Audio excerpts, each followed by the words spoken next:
도연이 마지막으로 웃었던 날을 기억한다면 그건 어머니가 피를 토하기 전날이었다. 10살 소년의 손에는 아직도 그날 아침의 온기가 남아 있었다. 어머니의 거친 손바닥이 자신의 이마를 쓰다듬던 그 감촉, 국밥 냄새와 함께 퍼지던 어머니의 허밍이 귓가에 맴돌았다. 하지만 그 모든 것이 한순간에 악몽으로 바뀐 것은 장터에서 돌아온 어머니가 갑자기 쓰러지면서부터였다. 엄마, 도연의 외침이 작은 시골 마을 전체를 뒤흔들었다. 어머니의 입술에서 흘러나온 선홍빛 피가 마루 바닥에 번져가는 모습을 본 순간 도연의 세계는 송두리째 흔들렸다. 이도연은 그 전까지만 해도 평범한 아이였다. 아버지가 일찍 교통사고로 세상을 떠났지만 어머니와 여동생 지민, 그리고 외삼촌이 함께하는 소박한 일상에 만족했다. 어머니는 새벽부터 장터에서 국밥 장사를 했고 도연은 학교 갔다 와서 지민이를 돌보며 어머니를 기다렸다. 외삼촌은 가끔 술에 취해 큰 소리를 쳤지만 그래도 가족이었다. 하지만 어머니의 병이 시작되면서 모든 것이 달라졌다. 처음에는 가벼운 기침이었다. 어머니는 괜찮다, 괜찮다며 손사래를 쳤지만 기침은 점점 심해졌고 급기야 피까지 토하게 되었다. 병원비는 눈덩이처럼 불어났고 장사도 제대로 할 수 없게 되자 집안의 돈이 바닥나기 시작했다. 이제 그만 장사도 포기해. 가게 월세며 재료비는 어쩌려고 그래.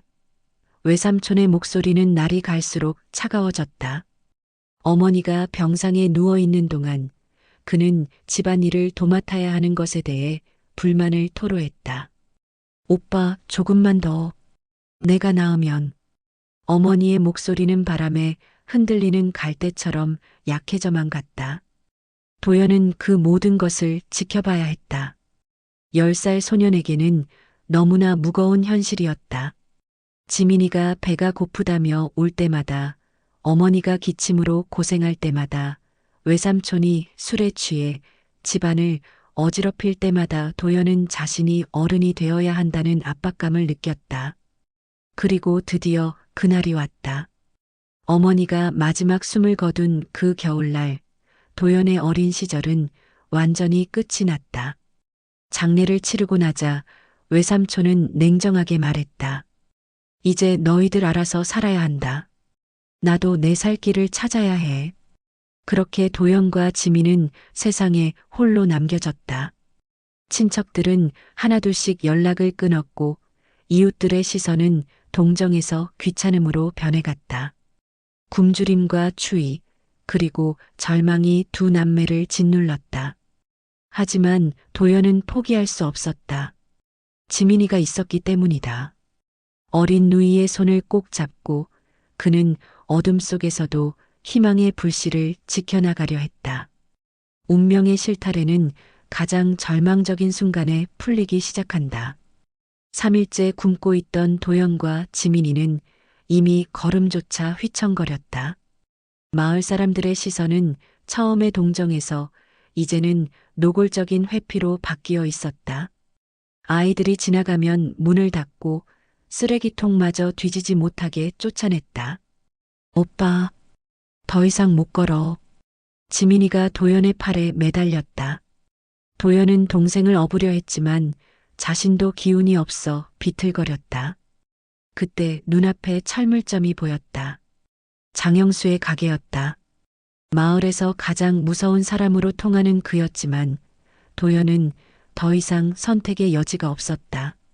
철물점 앞에 주저앉은 순간 가게 안에서 큰 목소리가 들려왔다. 야, 너희들, 거기서 뭐해? 장영수가 문을 박차고 나왔다. 덩치 큰 체구의 험상궂은 얼굴, 아이들이 무서워할 만했다. 하지만 도연과 지민이를 자세히 본 그의 표정이 순간 변했다. 이게 무슨... 영수는 두 아이의 앙상한 모습을 보고 놀랐다. 언제부터 이렇게 됐어? 도연은 대답할 기력도 없었다. 영수는 망설임 없이 지민이를 안아 올렸다. 일단 안으로 들어와. 이 꼴로 길바닥에 있으면 안 돼. 영수의 아내 정희는 두 아이를 보자마자 눈물을 글썽였다. 자식이 없는 그녀에게 이 광경은 가슴을 찢는 일이었다. 아이고, 이 불쌍한 것들을. 정희는 재빨리 따뜻한 물과 수건을 가져왔다.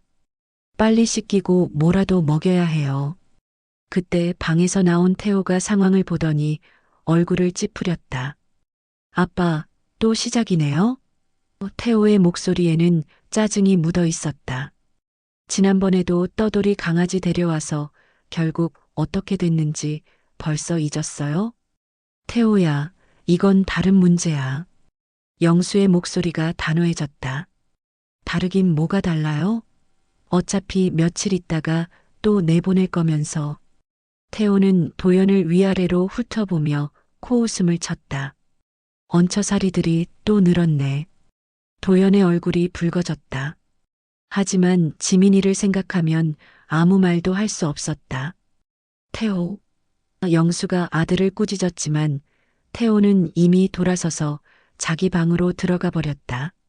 정희가 끓여준 죽을 먹으며 도연은 태호의 차가운 시선을 느꼈다. 방문 틈새로 보이는 그의 눈빛에는 명백한 적대감이 있었다. 신경 쓰지 마. 정희가 도연의 어깨를 다독였다. 태호도 처음엔 그래도 금세 친해질 거야. 하지만 도연은 알 수 있었다. 태호의 그 시선은 단순한 경계심이 아니었다. 그것은 자신의 영역에 침입자가 들어온 것에 대한 분노였다. 그날 밤 영수 부부는 도연과 지민이를 위해 작은 방을 정리해 주었다. 오랜만에 따뜻한 이불을 덮고 누운 도연이었지만 쉽게 잠들 수 없었다. 벽 너머에서 태호의 목소리가 들려왔다. 엄마, 아빠가 또 이상한 애들 데려왔어요. 이번엔 언제까지 있을 건데요? 태호야, 그런 말하는 거 아니야. 정희의 목소리였다. 왜요? 사실이잖아요. 우리 집이 고아원도 아니고 왜 맨날 남의 애들을 데려와서 키우려고 해요? 이 애들은 좀 달라. 너도 크면 알게 될 거야. 영수의 낮은 목소리가 이어졌다. 뭐가 달라요? 어차피 한두 달 있다가 또 어디 갈 거잖아요. 도연의 가슴이 철렁했다. 정말 그럴까? 이곳에서도 결국 쫓겨나게 될까? 다음 날부터 태호의 본격적인 견제가 시작되었다. 부모가 보는 앞에서는 무관심을 가장했지만 혼자 있을 때면 도연에게 날카로운 말들을 던졌다. 야, 얹혀살이. 우리 집 음식이 맛있어? 공짜로 먹으니까 더 맛있겠지? 밥값은 언제 갚을 거야? 아니면 평생 빌부터 살 생각이야? 도연은 참았다. 하지만 태호의 괴롭힘은 점점 지민이에게까지 향하기 시작했다. 그리고 그것은 도연이 절대 참을 수 없는 선이었다. 폭풍이 몰아치기 직전의 고요함이 집안에 흘렀다. 전쟁은 예고된 것이었다. 문제는 그 불씨가 어떻게 타오를지 아무도 예상하지 못했다는 것이다. 한 달이 지나면서 태호의 괴롭힘은 더욱 교묘하고 잔인해졌다. 처음에는 말로만 공격했지만 이제는 직접적인 행동으로 나서기 시작했다. 야, 거지 새끼들아. 태호는 부모가 외출한 틈을 노려 도연과 지민이를 불렀다. 내 방 청소해. 왜 우리가 해야 해? 도연이 반발했다. 왜? 밥값 대신이지. 아니면 나가든가. 태호의 입꼬리가 비뚤어졌다. 선택은 너희들이 해. 도연은 주먹을 꽉 쥐었지만 참았다. 지민이가 불안한 눈으로 자신을 바라보고 있었기 때문이다. 며칠 후 태호는 더 대담해졌다. 도연이 학교에 간 사이 지민이 혼자 있을 때를 노렸다. 지민아, 오빠 없을 때가 편하지? 태호가 지민이에게 다가갔다. 오빠가 너 때문에 얼마나 고생하는지 알아? 6살 지민이는 무슨 뜻인지 몰라 고개만 갸우뚱했다. 너희 엄마 죽었을 때 오빠가 울었지? 그런데 지금도 밤마다 울어.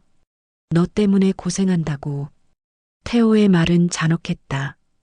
차라리 너 없으면 오빠가 훨씬 편할 텐데. 지민이의 눈에 눈물이 고였다.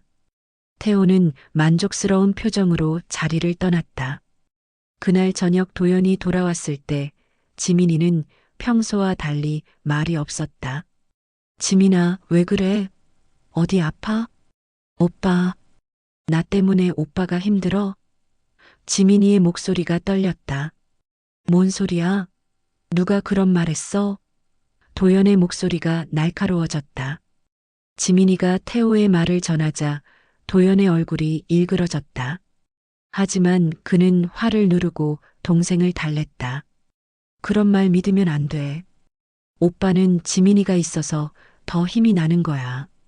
하지만 태호의 공격은 그것으로 끝나지 않았다. 며칠 후 결정적인 사건이 일어났다. 도연이 학교에서 돌아오니 지민이가 울고 있었다. 그런데 이번에는 평소와 달랐다. 지민이가 꼭 안고 자던 인형이 사라진 것이었다. 지민아, 인형 어디 갔어? 모르겠어. 아침에 분명히 있었는데. 지민이의 눈물이 뚝뚝 떨어졌다. 그 인형은 어머니가 돌아가시기 전 마지막으로 사준 선물이었다. 지민이에게는 어머니의 마지막 기억이자 유일한 위안이었다. 혹시 태호가 도연의 머리에 불길한 생각이 스쳤다. 때마침 태호가 들어왔다. 그는 지민이의 울음소리를 듣고도 태어난 표정이었다. 왜 울어? 또 뭔 일이야? 태호야, 지민이 인형 봤어? 도연이 직접 물었다. 인형? 무슨 인형? 태호는 시치미를 뚝 뗐다. 아, 그 더러운 인형 말이야? 그런 거 가지고 노는 게 이상하다고 생각했는데. 더럽다니. 도연의 목소리가 높아졌다. 그게 지민이한테 얼마나 소중한 건지 알면서 소중하면 뭐해? 어차피 죽은 엄마가 사준 거잖아. 태호의 말은 독화살이었다. 죽은 사람 물건 붙들고 있으면 뭐가 달라져? 그 순간 도연의 이성이 끊어졌다. 그는 태호의 멱살을 움켜잡았다. 당장 돌려줘. 뭐? 이 자식이 감히. 태호도 도연을 밀쳐냈다. 두 소녀는 바닥에 엎어져 치고받기 시작했다.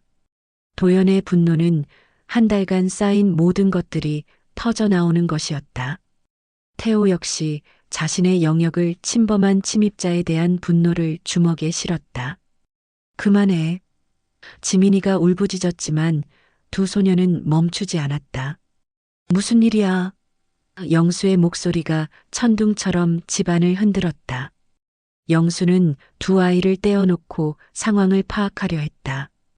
태호는 먼저 말했다. 아빠, 제가 갑자기 저한테 덤벼들었어요. 이유도 없이. 거짓말하지 마. 도연이 절규했다. 지민이 인형 숨긴 게 너잖아. 인형? 영수의 눈이 날카로워졌다. 태호야, 인형이 뭔 말이야? 태호의 얼굴이 창백해졌다. 저는 정말 모르는데요. 영수는 더 이상 말하지 않았다. 그는 곧바로 태호의 방으로 향했다. 옷장, 책상 서랍, 침대 밑까지 샅샅이 뒤진 끝에 벽장 깊숙한 곳에서 지민이의 인형을 발견했다. 인형은 일부러 찢어져 있었다. 태호? 영수의 목소리는 분노로 떨렸다. 이게 뭐야? 태호는 더 이상 변명할 수 없었다. 그의 어깨가 떨렸다. 방에서 나가 있어. 당분간 나오지 마. 영수의 명령은 냉정했다. 태호가 방으로 들어간 후 집안에는 무거운 침묵이 흘렀다. 영수는 찢어진 인형을 들고 지민이에게 다가갔다. 지민아, 미안하다. 아저씨가 고쳐줄게. 그날 밤 영수는 도연을 마당으로 불렀다. 별빛 아래 앉은 두 사람 사이로 차가운 바람이 불었다. 도연아, 정말 미안하다. 영수의 첫마디였다. 내가 태호를 제대로 가르치지 못했어. 아니에요. 도연이 말하려 했지만 영수가 손을 내저었다. 아니야. 내 잘못이야. 영수는 깊은 한숨을 쉬었다. 사실 너희 아버지 이야기를 해주려고 했는데. 영수는 천천히 입을 열었다. 젊은 시절 그가 얼마나 잘못된 길을 걸었는지, 그리고 도연의 아버지가 어떻게 자신을 구원해 주었는지를. 내 아버지가 없었다면 지금의 내가 있을 수 없었어. 그래서 너희를 데려온 건 동정이 아니라 빚을 갚는 거야. 도연은 아버지에 대한 새로운 이야기에 놀랐다. 그리고 이제 태호에게도 제대로 가르쳐 줄 거야. 가족이 뭔지, 고마움이 뭔지 말이야. 그날부터 집안 분위기가 바뀌기 시작했다. 영수는 태호에게 엄격한 교육을 시켰고, 정희는 더욱 적극적으로 도연과 지민이를 보살폈다. 찢어진 인형은 정성스럽게 꿰매어져 지민이의 품에 돌아왔다. 갈등의 폭풍이 지나간 후 진정한 가족의 모습이 서서히 드러나기 시작했다. 시간은 모든 상처를 치유한다고 했지만 도연에게 시간은 그보다 더 소중한 것을 선물했다. 바로 꿈이었다. 갈등의 폭풍이 지나간 후 집안 분위기는 완전히 달라졌다. 태호는 한 달간 방에서 나오지 않고 깊은 반성의 시간을 보냈고, 나온 후에는 마치 다른 사람이 된 것처럼 조용해졌다. 그는 도연과 지민이에게 말을 걸지는 않았지만 적어도 괴롭히지도 않았다. 시간이 흘러 도연이 고등학생이 되었을 때 그의 일상에는 새로운 리듬이 생겼다. 방과 후면 영수의 철물점에서 일손을 도우며 용돈을 벌었다. 처음에는 단순히 물건 정리나 청소만 했지만 점차 영수는 도연에게 더 많은 일을 맡겼다. 도연아, 이 테이블 다리 좀 봐라. 흔들린다고 손님이 그러더라. 영수가 건넨 작은 나무 테이블을 보며 도연은 문제점을 찾았다. 나사가 헐거워진 것이 원인이었지만 단순히 조이기만 해서는 해결되지 않았다. 나무가 갈라져서 나사가 제대로 물리지 않는 상태였다. 아저씨, 이거 나무를 좀 깎아서 새로 끼워 넣으면 될 것 같은데요. 오, 그래, 해봐라. 도연은 조심스럽게 손도구를 사용해 갈라진 부분을 다듬고 작은 나무 조각을 끼워 넣어 보강했다. 그리고 나사를 다시 조였다. 테이블은 말끔히 고쳐졌다. 야, 손재주가 있네. 영수가 감탄했다. 어디서 배웠어? 그냥 보고 배운 것 같아요. 그날부터 영수는 도연에게 더 복잡한 수리를 맡겼다. 의자, 선반, 작은 장롱까지. 도연은 나무와 도구를 다루는 일에서 묘한 쾌감을 느꼈다. 손끝으로 형태를 빚어내고 망가진 것을 새 것처럼 되살리는 과정에서 그는 처음으로 자신만의 재능을 발견했다. 어느 날 도연은 지민이를 위해 작은 책장을 만들고 있었다. 지민이가 책을 좋아하게 되면서 방 한쪽에 책들이 쌓여가고 있었기 때문이다. 오빠, 이거 정말 형아가 만든 거야? 지민이가 눈을 반짝이며 물었다. 응, 어때? 마음에 들어? 와, 진짜 예뻐. 상점에서 파는 것보다 훨씬 좋은 것 같아. 지민이의 감탄사를 들으며 도연은 가슴이 뿌듯했다. 그리고 그 순간 머릿속에 하나의 생각이 떠올랐다. 나도 이런 일을 직업으로 할 수 있을까? 그날부터 도연은 목공에 대해 본격적으로 공부하기 시작했다. 도서관에서 관련 책을 빌려보고 인터넷으로 영상을 찾아보며 독학했다. 영수도 도연의 열정을 보고 더 전문적인 도구들을 사용하게 해주었다. 도연아, 너 목공 디자이너가 되고 싶다고? 어느 날 저녁 영수가 물었다. 네, 그런 생각이 들어요. 사람들이 필요로 하는 가구를 직접 만들어서 파는 거죠. 좋은 꿈이구나. 그런데 쉽지 않을 거야. 요즘은 기계로 만든 싼 가구들이 많아서. 그래도 하고 싶어요. 제가 만든 가구를 사람들이 써주면 정말 뿌듯할 것 같아요. 영수는 도연의 진지한 표정을 보며 고개를 끄덕였다.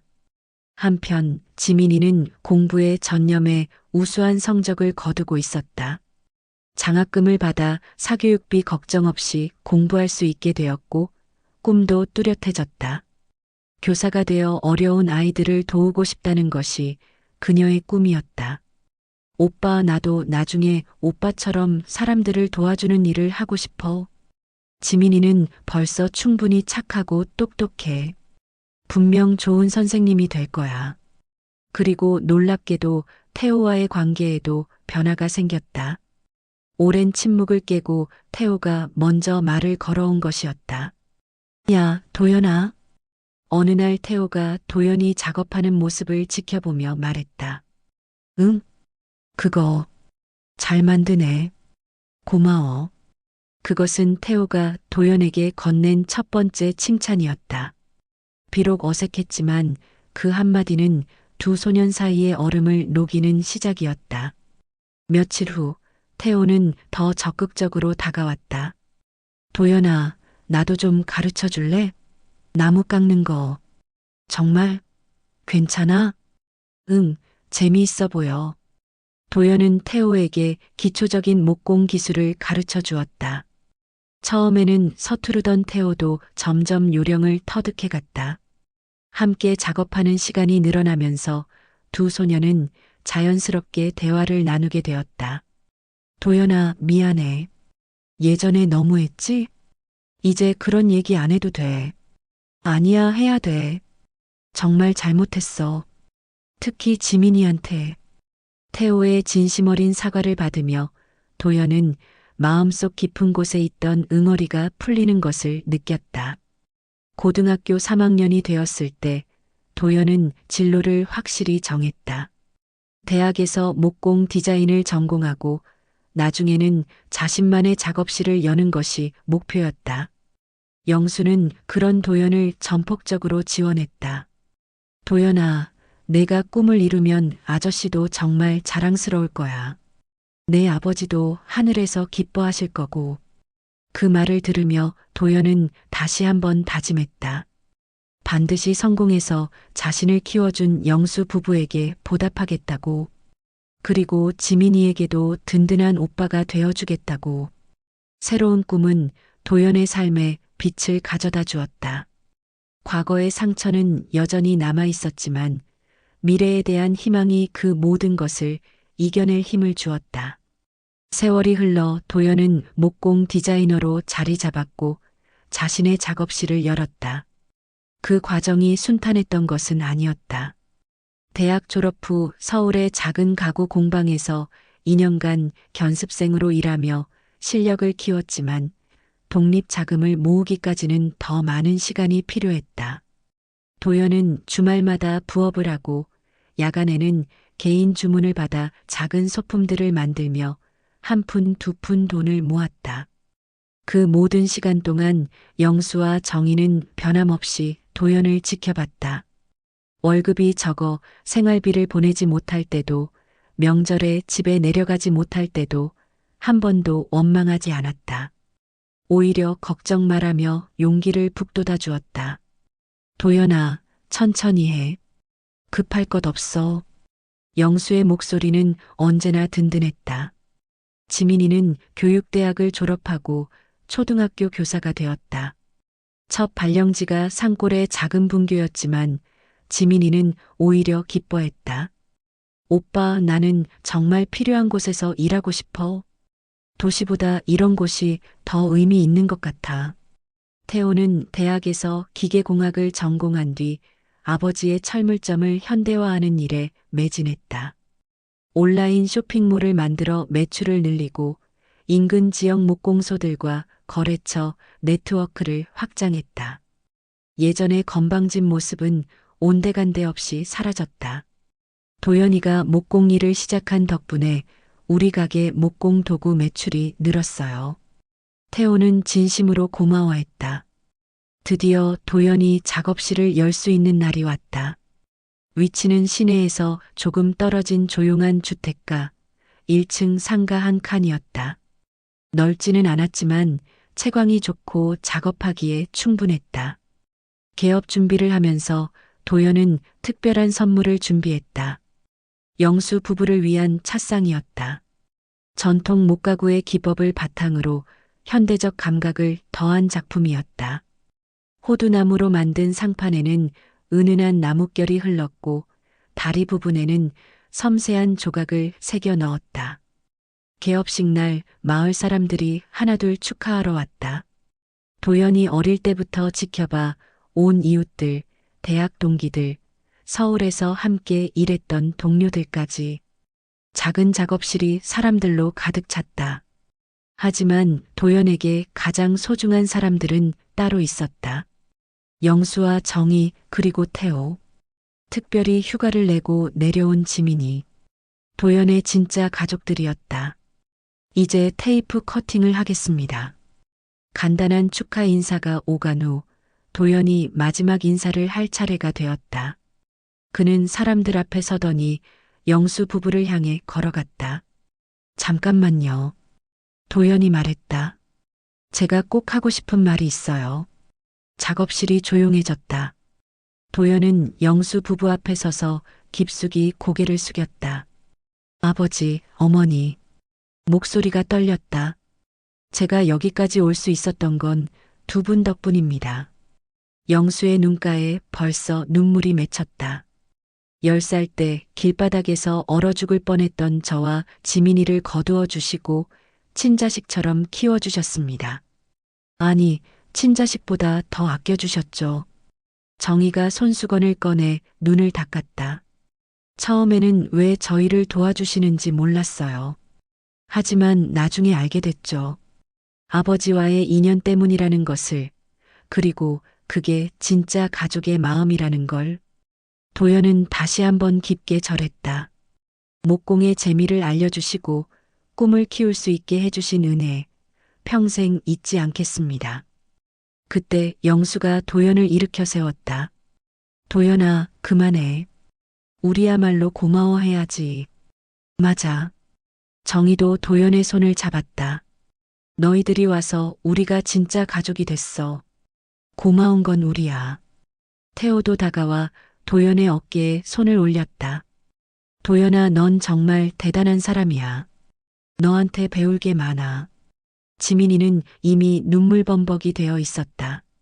오빠, 우리 정말 행복하다. 그렇지? 그 순간 작업실 안의 모든 사람들이 박수를 쳤다. 도연은 가족들과 하나씩 안아주며 감격에 겨워했다. 축하 인사가 끝난 후 도연은 준비한 찻상을 영수 부부에게 선물했다.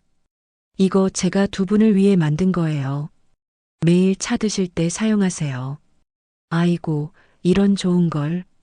정희가 상판을 쓰다듬으며 감탄했다. 정말 잘 만들었구나. 우리 도연이 솜씨가 이만큼이나. 영수도 뿌듯한 표정이었다.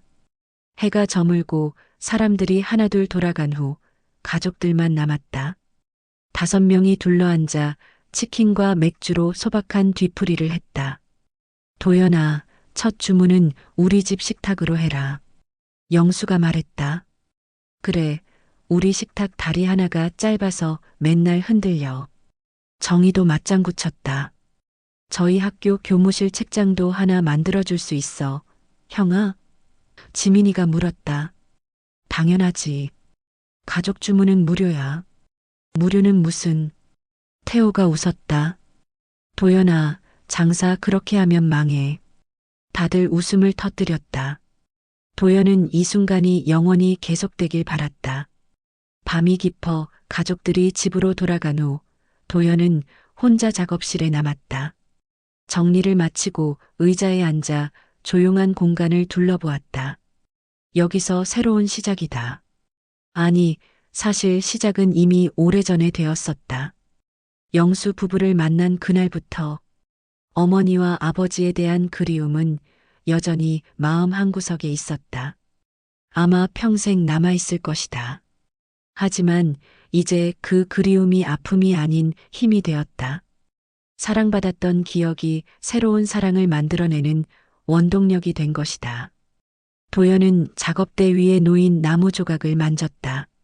아직 아무 모양도 갖추지 않은 나무였지만 이미 그 안에는 무한한 가능성이 담겨 있었다.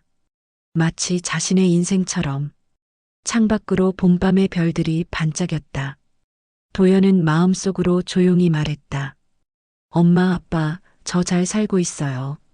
그리고 좋은 분들을 만나 새로운 가족이 됐어요. 걱정 마세요. 그리고 영수 부부와 지민이 태호의 얼굴을 하나씩 떠올리며 다짐했다. 이 사랑을 다시 누군가에게 전해주는 사람이 되겠어요. 받은 만큼 베푸는 사람이 되겠어요. 작업실 한편에서 지민이가 아껴주던 인형이 자신을 바라보고 있었다.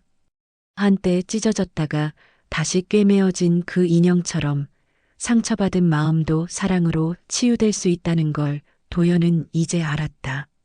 내일부터 진짜 목공 디자이너 이도연의 새로운 하루가 시작될 것이다. 그리고 그 모든 날들이 감사함으로 가득할 것이다.